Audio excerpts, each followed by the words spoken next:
Hello mga ka-MCOR! Welcome sa isa na namang episode ng E-Talks.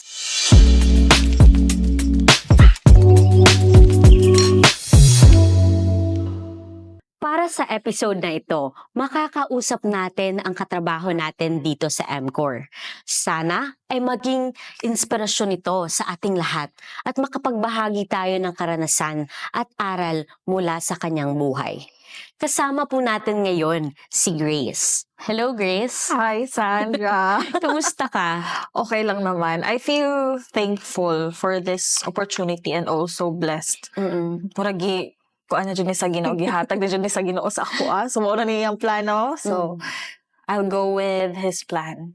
Maraming salamat ha, kasi alam ko busy ka din eh. Madami kang task sa trabaho pero binigyan mo kami ng time. Oo nga, talaga. Kailan ka nakapag-decide na magtrabaho dito sa MCOR? Nakapag-decide ako kasi I worked with MCOR not as an employee but as an intern. Oo. Talaga? Oo, intern ako noon. So, dito ako nag-intern ng mga almost 2 months ata. 2 months or 3. I had an experience to work with yung mga kasama ko ngayon. Oo. So, asan ka na department nung intern ka? Dito rin sa HR. Kaya ang anong sinabi ni Papa na may sabi ni Sir Fauci na So napagsabihan ka ng papa mo na meron daw merong available open job. position. Malapit ka ba sa papa mo? Close ako sa papa ko kaysa sa mama, mama mo? Oo. Actually, close naman din ako kay mama pero mas close lang sa papa. Ano pala yung work ni papa mo dito sa MCOR? He was an inventory clerk. Okay. Oo. So, nasa sales si papa. Tsaka pansin ko din, hindi siya yung typical na, di ba, 6 p.m. out na natin. Si papa mo nagsistay longer eh. Yes. 9 p.m., Oo. 10 p.m., di Yes, ba? ganun sila sa sales. Actually, pag 6 p.m., hindi yan time out agad, ganun. So, nag-a-adjust ka din? Paano ka? Adjust din ako. Pumupunta ako sa office nila. Growing up, naintindihan mo yung workflow ng papa mo? Yes, of course. Naintindihan ko. Kasi before pa man, ini-introduce na ni Papa sa amin sa MCOR eh. Ganito yung work ko ha, ganito, hindi ako makakauwi ngayon kasi may OT kami. Kasi sabi ko noon, anong OT? Pero pero as time goes by, ganito pala yun. Tapos sa sales pala, hindi pala kung 5 p.m. yung out mo, 5 alis ka na agad. Oo, hindi pala ganun. So, na-realize ko rin yun nung college na ako kasi hatid sundo rin ako ni Papa noon eh. So, may ma-remember ka ba na memorable moment na nasabi mo talagang malaki talagang naitulong ng work ni papa mo sa'yo? Sa mama mo, sa kapatid mo? Si MCOR kasi, nag-work siya with JVR Foundation. Kasi JVR Foundation and MCOR is as one, diba? Oo. So, I am a product of JVR Foundation also. Really? Oo. So, from high school up until college of second year ata, second year, malaking tulong talaga si JVR Foundation sa amin, sa akin especially. Thank you so much, JVR Foundation. Thank you so much, JVR Foundation. Ano yung napagtapos mo? Yung napagtapos ko is Human Resource Management. Ang layo, di ba? HR. Oo, pero at least nasa industry pa rin ng business. Ano yung mga characteristics ng papa mo na tumatak talaga sa'yo? Characteristics ni Papa, strong kasi siya eh. Strong person. He has strong personality. Yet, he is very caring and loving talaga. Pag sinabing wag, parang hindi pala pwede kasi ayaw ni Papa. Pero kami, as a good daughter, pupunta pa rin kami kung saan kami pupunta. So, naging obedient kayo kay papa naging mo. obedient kami.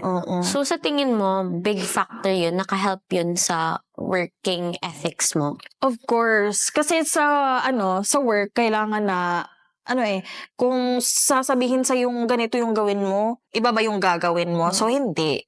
So, you should obey kung sino man yung superior mo or yung manager mo. Parang siya yung authority. Oo, siya yung authority. So, grabe yung pagpapatatak ni Papa sa isipan namin nung you should obey and you should treat people with respect. Kung may ipapasalamat ka sa papa mo, ano yun? Thankful ako kasi nandito siya sa amin. Siya yung papa ko. Kasi we've been through a lot. We've been through ups and downs na kasi. Tapos si papa parang siya yung naging pillar of our house. Siya yung nagsasabi na kaya natin to. Ano ba? Hindi natin to first time. Ganon. Ano yung pangarap mo para sa papa mo? Ang dami kong pangarap para kay papa eh. Pangarap ko kay papa maging successful siya. Oh, not only in monetary, pero sa life. Binigay niya lahat eh. Selfless kasi eh. Parang, kung bahala na butas yung brief ko.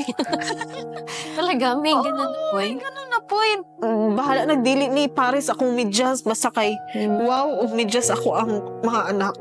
Unconditional yung love ng papa mo. Kahit wala nang para sa kanya, ibubuhos niya lahat sa inyong mga anak niya.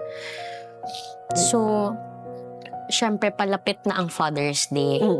Anong mensahe ang gusto mong ipahatid sa papa mo? Okay. Feeling ako magkatawa akong papa, Ani. Kay, he's not used to hearing words from us. Kay, dili kay minagastorya nga makahilak o ba. Oo. Pero pa, Happy Father's Day. Thank you sa mga gibuhat nimo sa amua. Thank you for all your sacrifices. Even nga wala kami, si mama pa imong kauban. Hantod sa naanami, hantod sa nagka-work nami. And I pray nga tagaan pa kag taas pa nga kinabuhi sa Ginoo. Thank you because ikaw ang the best nga papa nga gihatag sa Ginoo sa amua. Thank you kay naakapil me through ups and downs sa amo ang life. Salamat sa tanan. And I pray nga mas mag-grow ka diha sa imong ministry. And I love you. I love you. Maraming salamat, Grace. Thank you. Thank you, Sandra. This is very special sa aming lahat kasi lahat kami may papa. And yung maibahagi mo lang yung kwento mo with your papa is really inspiring to many people. So maraming salamat. Thank you so much, Dad, for having me. And thank you for this opportunity. MCOR and CTFSI family. And thank you so much.